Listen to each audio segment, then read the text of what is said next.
And now, story time with Liz. This is the story of the time I flew a budget airline. Now, I'm not going to say the name of this airline because I don't want to be that shady, but I did get a flight from Nashville, Tennessee to Portland, Oregon for only $99. Wow. So you do that math on your own, and I want to let you know that that savings goes straight to the consumer in pure entertainment.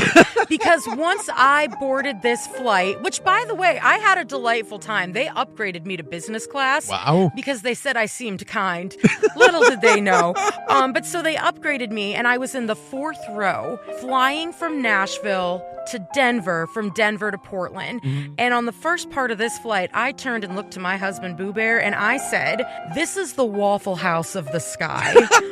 Now, if you don't get that reference, if you've ever even been on TikTok or seen a YouTube video, Waffle House is infamous for having some of the Characters? yeah, in the workplace. Like, you don't mess around with a Waffle House waitress. She will literally dump a cup of coffee on your head and kick you out. Like, there is no fear there. The grill cook always has a cigarette hanging out of their mouth, and the ash is falling into your eggs, and it adds extra flavor. You don't question it. So here I'm sitting in the fourth row, and I am right by where all the action is, because we have two flight attendants who look like Selma and Patty, Marge's sisters from The Simpsons.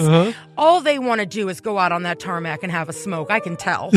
And they're conversing with each other. And then the third lady comes onto the plane who was like checking our tickets at the gate. And I'm close enough I can hear what they're saying. And she goes, "I don't know what to do. We've called security, but it's going to be like 45 minutes to an hour. It will delay the flight." So I'm like, "Oh, what?" So I'm leaning forward because obviously I have a connecting flight. Right. And so they start to discuss amongst themselves that there is a passenger that they're afraid to admit on the plane because she's too drunk.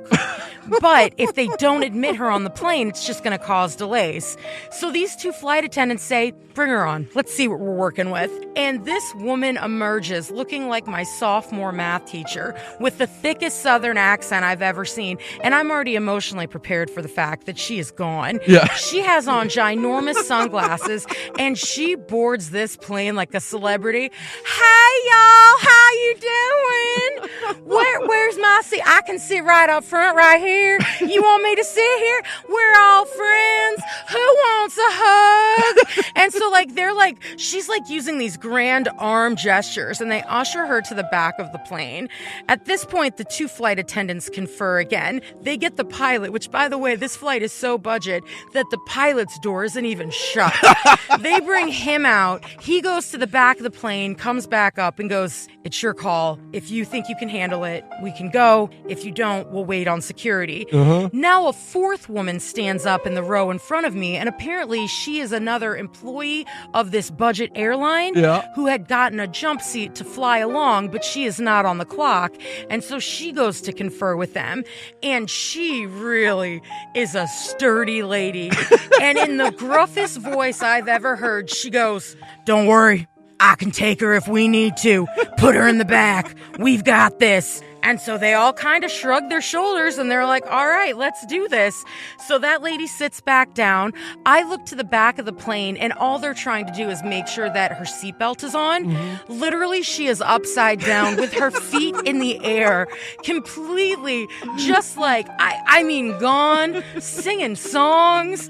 They buckle her in. We decide to take off, and within 5 minutes, she is passed out for the entire flight and sleeps like a lamb. And it was just one of the most people-watching experiences I've ever had. And that is the story of the time I flew a budget airline. Story time with Liz. Liz and Mike in the morning, 105.1 The Buzz.